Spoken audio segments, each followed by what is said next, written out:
किसान साथियों नमस्कार। साथियों आज हम बात करेंगे गेहूं की खेती के बारे में और एक ऐसी कमाल की चीज मैं आज आपको बताऊंगा जिसमें आप अपने गेहूं की खेती से आप बम्पर पैदावार करेंगे और फ्री का जुगाड़ है पूरा का पूरा। तो इस वीडियो को अंत तक आप देखें। साथियों अभी गेहूं के बिजाई का समय चल रहा है। कुछ लोगों ने बिजाई कर दी है, कुछ लोग अभी बिजाई कर रहे हैं। जिन लोगों ने बिजाई कर दी है तो उनका गेहूं हो गया है लगभग 17 से 18 दिन का। आप देख सकते हैं मेरे हाथ में जो ये गेहूं है ये 17 से 18 दिन का हो गया है, जिसमें से आप देखेंगे कि जब हम अपना गेहूं बोते हैं तो जो दाना हम डालते हैं उस दाने में से जो रूट निकलती है उसको सेमिनल रूट कहते हैं। उसके बाद में आप देखेंगे इस दूसरे वाले इसमें इसमें आपको यहाँ पे दिखाई दे रहा है ये क्राउन रूट है।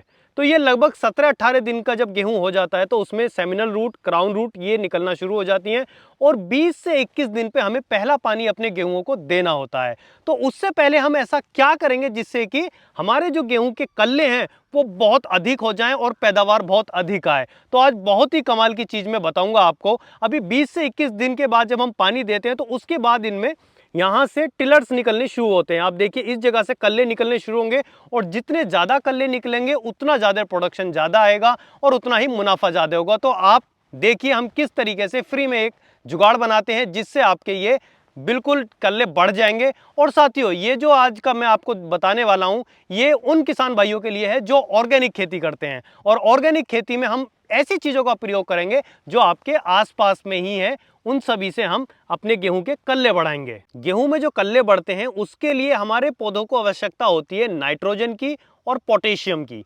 तो हमें ऐसी चीजों का इस्तेमाल करना है जहां से हम पर्याप्त मात्रा में नाइट्रोजन और पोटेशियम ले सकें और वो सारी चीजें फ्री की होनी चाहिए।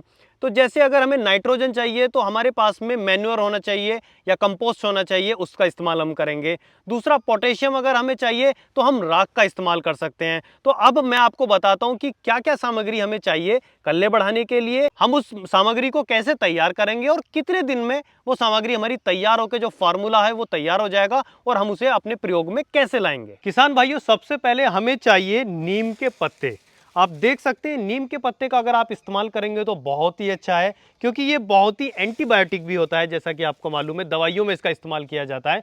बाकी आप इसकी जगह पे किसी भी तरह के पत्ते ले सकते हैं। आप सफ़ेदे के पत्ते ले सकते हैं, सफ़ेदे के पत्ते भी बहुत अच्छे रहते हैं इस काम के लिए। बाकी हमने यहाँ पे लिए हैं ये नीम के पत्ते जो कि हमारी नाइट्रोजन की जो मात्रा है उसको पूरा करेंगे। दूसरा यहाँ पे मैं आपको दिखाता हूँ, मैंने आगे लिया है ये उपले। ये उपले हैं लेकिन आप इसकी जगह पे सूखा गोबर ले सकते हैं। सूखा गोबर लेंगे वो भी बढ़िया काम करेगा, ये भी अच्छे से काम करेगा, लेकिन इसको क्रश करना पड़ेगा, इसको पीसना पड़ेगा। उससे आगे हम लेंगे यहाँ पे ये राख। ये राख हमने चूल्हे की राख ली हुई है और बहुत ही बढ़िया तरीके से ये छनी हुई है, बिल्कुल एकदम बारीक है और ये पोटेशियम का काम करेगी। पोटेशियम की जो मात्रा हमारे गेहूं में चाहिए वो कल्ले बढ़ाने के लिए वो उसको ये पूरा करेगी। ये बारीक एकदम होनी चाहिए छनी हुई, जो बहुत ही बढ़िया रहेगी। दूसरा उससे आगे हम लेंगे गुड़। गुड़ ले सकते हैं, शक्कर ले सकते हैं। गुड़ का क्या काम है, जब इस फॉर्मूले में हम गुड़ डालते हैं या किसी भी फॉर्मूले में गुड़ डालते हैं तो वो जल्दी से उस फॉर्मूले को तैयार करने में मदद करता है, डिकम्पोज करने में मदद करता है। तो यहाँ हमने शक्कर ली हुई है, आप देख सकते हैं शक्कर बिल्कुल एकदम चिपचिपी हो गई है। तो ये हमारी वेस्ट शक्कर थी तो वो हमने ले रखी है, कोई महंगी शक्कर आपको नहीं लेनी है। उससे आगे जो है, जो सबसे मेन है वो है ये छाछ। आप देखिए ये छाछ है और ये बटर मिल्क भी इसको बोलते हैं, बाकी मट्ठा भी बोलते हैं लोग इसको। ये क्या काम करेगा, इसके अंदर होता है कैल्शियम, प्रोटीन, विटामिन्स, फाइबर, ये सारी चीजें इसमें पर्याप्त मात्रा में होती हैं जो हमारी फसल के लिए बहुत ही बढ़िया रहता है। और इस सारे फॉर्मूले को बनाने में इसका बहुत बड़ा काम है। तो अभी मैं आपको बताता हूं हमें करना क्या क्या है, किस तरीके से ये फॉर्मूला तैयार होगा। दोस्तों 1 एकड़ के लिए अगर आप ये फॉर्मूला तैयार करना चाहते हैं तो हमें ये फॉर्मूला लास्ट में चाहिए कम से कम 6 लीटर। 6 लीटर का इस्तेमाल हम 1 एकड़ में करेंगे, जिसमें 1 लीटर 16 लीटर की टंकी में हम घोलेंगे और उसका स्प्रे कर देंगे। कहने का मतलब ये कि 1 बीघे में 1 लीटर की जरूरत पड़ेगी। तो अभी मैं आपको दिखाने वाला हूं कि किस तरीके से हम 1 एकड़ के लिए ये तैयार करेंगे। तो साथियों हमें सबसे पहले कम से कम, ज्यादा भी नहीं तो आधी किलो पत्ते चाहिए। आधी किलो पत्ते हम इसमें डालेंगे। उसके बाद में ज्यादा भी नहीं तो 2 उपलों का हम इस्तेमाल करेंगे। इसको बहुत अच्छी तरीके से क्रश कर लेना है और क्रश करने के बाद ही आप इसमें इसको डालें। अब यहाँ पे हमें कम से कम आधी किलो ये राख चाहिए।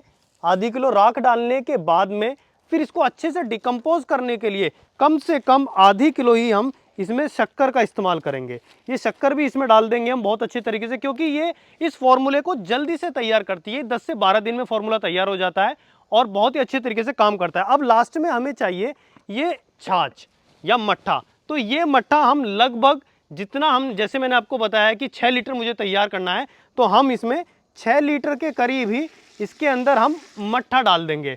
और ऐसा करने के बाद में इस फॉर्मूले को हम अच्छे तरीके से ढक के, और ढकने के बाद हम इसे रख देंगे। किसान साथियों, ये घरेलू सा फॉर्मूला आपको कैसा लगा कमेंट करके जरूर बताएं। और आप ये वीडियो कहां से देख रहे हैं, किस एरिया से देख रहे हैं, वो भी कमेंट करके हमें जरूर बताइए। और अगर आप ऑर्गेनिक खेती करते हैं तो उस ऑर्गेनिक खेती में आप किन किन चीजों का इस्तेमाल करते हैं, प्रयोग करते हैं, वो भी कमेंट करके जरूर बताइए। वीडियो कैसी लगी कमेंट करिए। धन्यवाद।